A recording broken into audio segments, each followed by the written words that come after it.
नमस्कार, मैं हूँ आपके साथ कंचन मिश्रा। अपडेट मीडिया 24x7 में आप सभी का स्वागत है। अपडेट मीडिया 24x7 के समस्त परिवार की ओर से आप सभी को गणतंत्र दिवस की बहुत बहुत शुभकामनाएं। यह दिन हमारे देश की स्वतंत्रता, समानता और भाईचारे का प्रतीक है। 26 जनवरी 1950 को हमारा संविधान लागू हुआ था, जिसने हमें लोकतंत्र में अपने अधिकारों और कर्तव्यों का बोध कराया। हमें गर्व है कि हमारे संविधान ने हर नागरिक को समानता, स्वतंत्रता और न्याय का अधिकार दिया है। यह दिन भारत के संविधान लागू होने की याद में मनाया जाता है। भारत का संविधान 26 जनवरी 1950 को लागू हुआ था। इस दिन दिल्ली के राजपथ पर परेड और झांकियां निकाली जाती हैं। भारत के राष्ट्रपति तिरंगा फहराते हैं और 21 तोपों की सलामी दी जाती है। आओ झुककर सलाम करें उन्हें जिनके हिस्से में ये मुकाम आता है। खुशनसीब होता है वो खून जो देश के काम आता है। ना पूछो जमाने से कि क्या हमारी कहानी है, हमारी पहचान तो बस इतनी है कि हम सब हिंदुस्तानी हैं।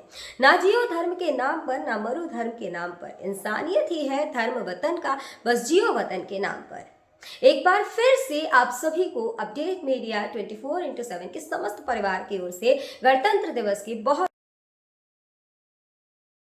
भारत का गणतंत्र दिवस 26 जनवरी को क्यों मनाया जाता है? जैसा कि आप जानते हैं कि गणतंत्र दिवस हमारा राष्ट्रीय पर्व है जो 26 जनवरी को मनाया जाता है। हर साल गणतंत्र दिवस के दिन भव्य परेड का योजना बनाया जाता है जो इंडिया गेट से राष्ट्रपति भवन तक होता है। इस परेड के दौरान थल सेना, वायुसेना और नौसेना के जवान शामिल होते हैं। इस परेड के दौरान तीन सेनाओं के प्रमुख राष्ट्रपति को सलामी देते हैं। यही नहीं, इस दिन तीन सेनाएं आधुनिक हथियारों का प्रदर्शन भी करती हैं जो राष्ट्रीय शक्ति का प्रतीक है। लेकिन आप जानते हैं कि गणतंत्र दिवस 26 जनवरी को ही क्यों मनाया जाता है? दरअसल 1950 ईस्वी में मुझे भारत सरकार अधिनियम को हटाकर भारत का संविधान लागू किया गया था। संविधान को लागू करने के लिए 26 जनवरी का दिन इसलिए चुना गया क्योंकि साल 1929 में दिसंबर में लाहौर में भारतीय राष्ट्रीय कांग्रेस का अधिवेशन पंडित जवाहरलाल नेहरू की अध्यक्षता में हुआ था। इस अधिवेशन में प्रस्ताव पारित कर इस बात की घोषणा की गई कि यदि अंग्रेज सरकार द्वारा 26 जनवरी 1930 तक भारत को स्वतंत्र देश का दर्जा नहीं दिया गया तो भारत को पूर्ण रूप से स्वतंत्र देश घोषित कर दिया जाएगा। जब अंग्रेज सरकार ने कुछ नहीं किया तब कांग्रेस ने 26 जनवरी 1930 को भारत को पूर्ण स्वराज घोषित कर दिया। 26 जनवरी 1950 के दिन सुबह 10:18 पर भारत एक गणतंत्र बना। इसके 6 मिनट बाद 10:24 पे राजेंद्र प्रसाद ने भारत के पहले राष्ट्रपति के रूप में शपथ ली। इस दिन पहली बार बतौर राष्ट्रपति डॉक्टर राजेंद्र प्रसाद बग्घी पर बैठकर राष्ट्रपति भवन से निकले थे। इस दिन पहली बार भारतीय सैन्य बल की सलामी ली। पहली बार उन्हें गॉर्ड ऑफ स्वामित्व दिया गया था। गणतंत्र दिवस के दिन भारत में राष्ट्रीय अवकाश भी घोषित किया जाता है। यह हमारे देश के लिए बेहद ही खास पर्व है। साथ ही यह हमारे लिए बेहद ही गर्व का विषय है कि हमारे राष्ट्र को एक गणराज्य के रूप में स्थापित हुए 76 वर्ष पूरे हो चुके हैं। देश की संप्रभुता और एकीकरण को दर्शाने वाला यह त्योहार हर भारतीय के मन में देशभक्ति की भावना का संचार करता है। 26 जनवरी 1950 21 तोपों की सलामी के साथ तिरंगा फहराते हुए राष्ट्रपति डॉक्टर राजेंद्र प्रसाद ने स्वतंत्र भारत का स्वनिर्मित संविधान लागू किया। भारत के नए युग की शुरुआत के साक्षी देशवासियों सहित सी गोपालाचारी, जवाहरलाल नेहरू, सरदार पटेल जैसे गणमान्य बने। मात्र 3 साल पहले आजादी की सुबह देखने वाले देश ने अपना संविधान बनाकर विश्व को अपनी संप्रभुता का परिचय दिया।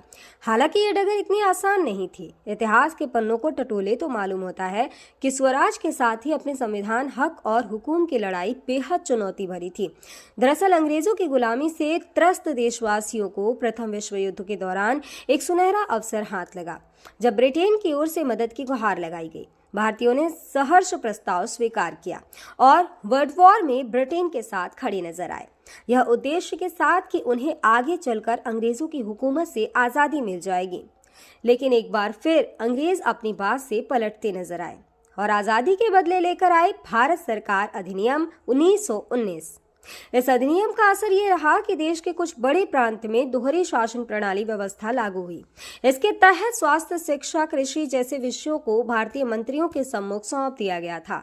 वहीं दूसरी तरफ से सैन्य, रक्षा और विदेशी मसले जैसे अहम मुद्दे वायसराय के अधिकार क्षेत्र में रहे। इसके अनुरूप भारतीयों को यह आश्वासन दिया गया कि इस अधिनियम से पड़ने वाले प्रभावों का विषय में भविष्य में आकलन किया जाएगा।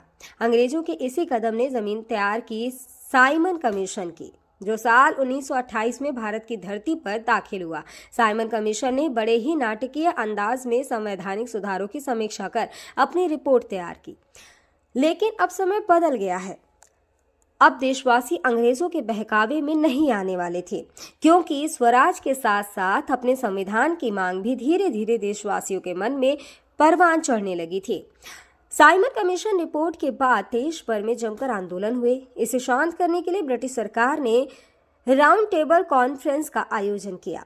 हालांकि देश के सभी वर्ग के नेता इसमें शामिल नहीं थे, इसलिए ये एक असफल प्रयास सिद्ध हुआ। लेकिन जहां एक तरफ ब्रिटिश हुकूमत भारतीयों के इरादों को एक बार फिर भुलाने के जद्दोजहद में लगी थी, तो वहीं दूसरी तरफ देश के वीर सपूतों ने अपने संविधान का खाका तैयार भी कर लिया था।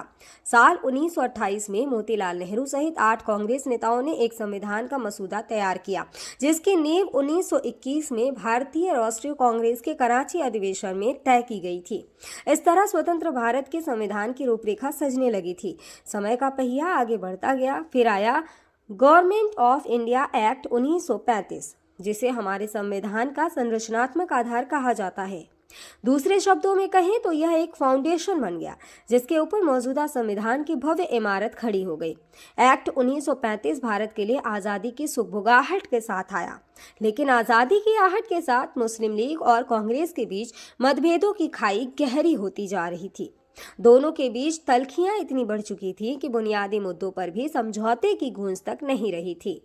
हालांकि इन सभी विवादों से आगे बढ़ते हुए भारतीय नेता अपने लक्ष्य की ओर बढ़ रहे थे।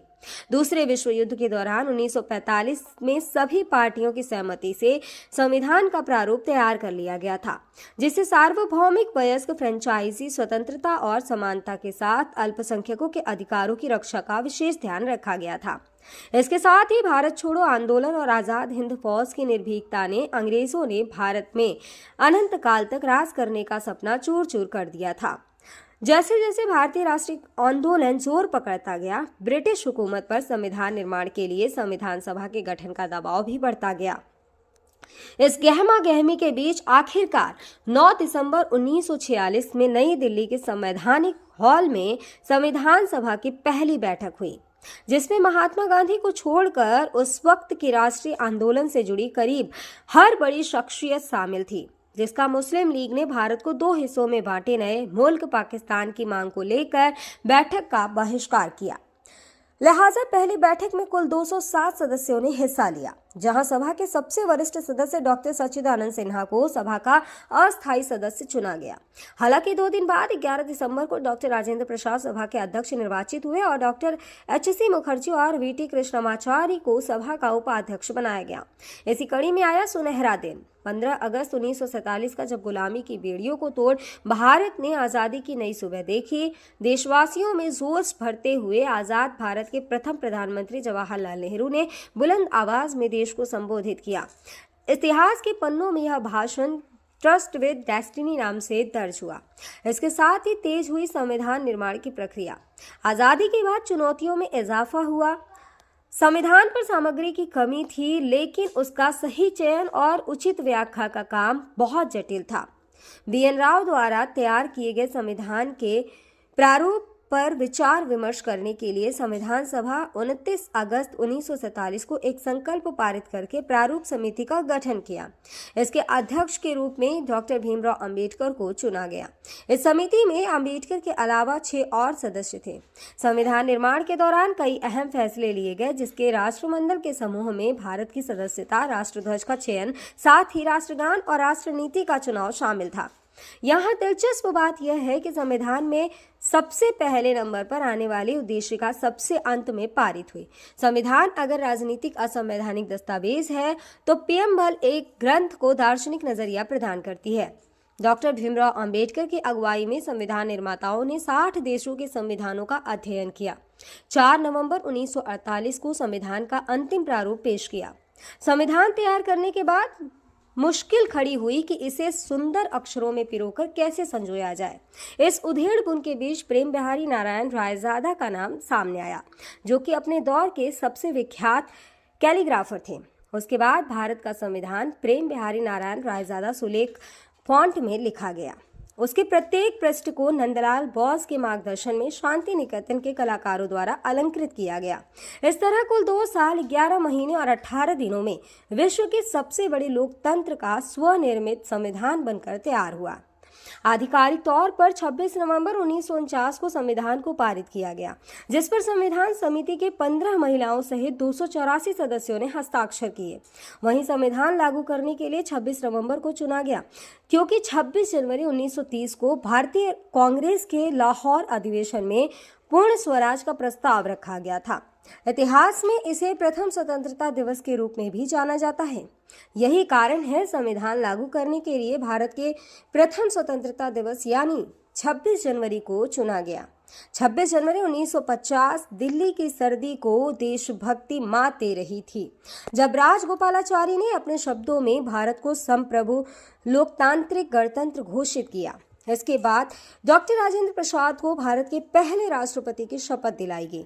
उसके बाद सार्वजनिक समारोह की शुरुआत हुई, जिसमें राष्ट्रपति डॉक्टर राजेंद्र प्रसाद और मुख्य अतिथि इंडोनेशिया के अध्यक्ष सुकर्नो हुए और मुख्य अतिथि इंडोनेशिया के अध्यक्ष सुकर्नो भी शामिल हुए। इसी तरह दिनांक 26 जनवरी 1950 इतिहास के पन्नों में स्वर्णिम अक्षरों में दर्ज हो गया। ग्राम गुज्जोपुर, ब्लॉक घाटमपुर, जनपद कानपुर नगर प्रधान रामदेवी की ओर से समस्त गांव वासियों, नगर वासियों और देशवासियों को गणतंत्र दिवस की बहुत बहुत शुभकामनाएं। और साथ ही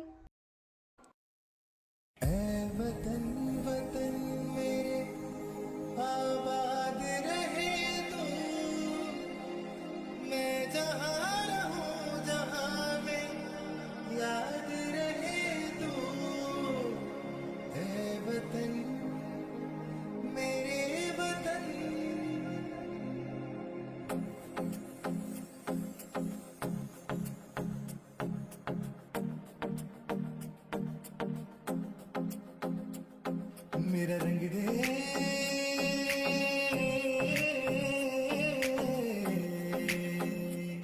मेरा रंग दे बसंती चोला, माए रंग दे, मेरा रंग दे बसंती चोला, माए रंग दे, मेरा रंग दे बसंती चोला, रंग दे। भारत में एक और बीमारी ने दस्तक दे दी है। ये बीमारी है HMPV। चीन के बाद अब भारत में भी HMPV ने दस्तक दे दी है। भारत में HMPV के 2 केसेस मिले हैं, जिसके बाद लोगों के मन में डर और सवाल पैदा हो गए हैं।